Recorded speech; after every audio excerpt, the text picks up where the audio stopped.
The Holocaust was a very important time in history, in a bad way that is. When Adolf Hitler started in 1942, August and October, 500,000 Jews were killed alone, excluding all the other people like homosexuals, people with mental illnesses. Altogether in the first few years, 2 million Jews were killed.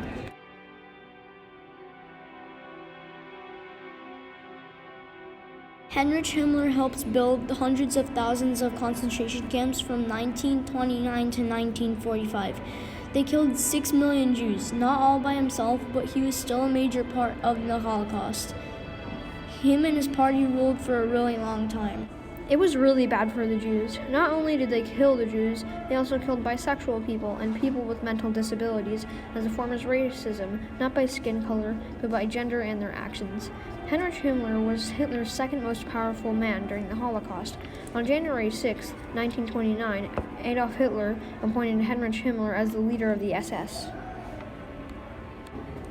Totaling 280 people by the time the Nazis took power in January 1933, the SS had 52,000 people total. The SD kept track of Hitler's enemies, so when Hitler and Himmler sent attacks, they knew where, how, and when to attack when their opponents were weak. Henrich Himmler was also very powerful outside of the Nazi Party. He was the head of Munich, a very popular German city. He also created the first concentration camp at Dachau. He had many other high ranks out of the Nazi Party. He was assistant chief at the Gestapo, meaning he had control all over all police forces, and most of them were put to work at the concentration camps. Henrich used the people in concentration camps as slaves and made them work non-stop, and sometimes he would kill his own men to tell smaller ranks not to try anything on him, or any higher ranks to try anything on him. In the last few years of Henrich's life, when he knew that the Nazi Party was getting overpowered, he started making plans to escape Germany, pretending to be a German soldier, but was caught by the British Army at the border. A day later, he swallowed a cyanide capsule, and that ended his life.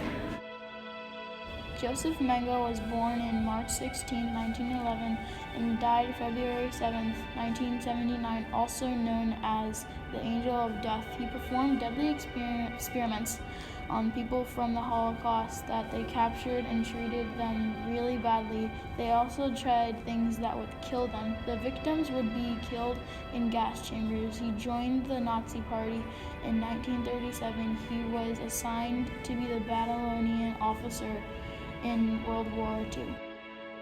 Joseph Mangle drowned after getting a stroke, swimming off the Brazilian coast, then buried under the name Wolfgang Gerhard. He was the oldest child of 3 children.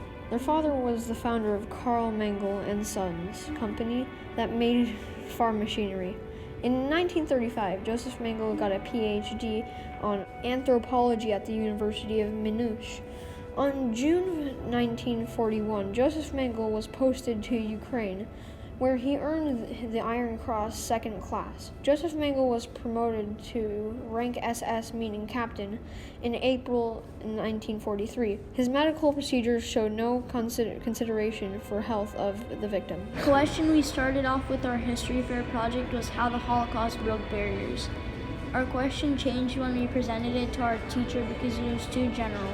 We realized the Holocaust was a big event and covered too many things. Once we started researching, we discovered that there were many things leading up to the Holocaust. So it occurred over a long period of time and involved a lot of people. We needed to make our ideas more specific. After discussing it with our teacher again, we decided to focus on the leaders of the Holocaust broke barriers, which made a huge impact on history, human rights, and the world.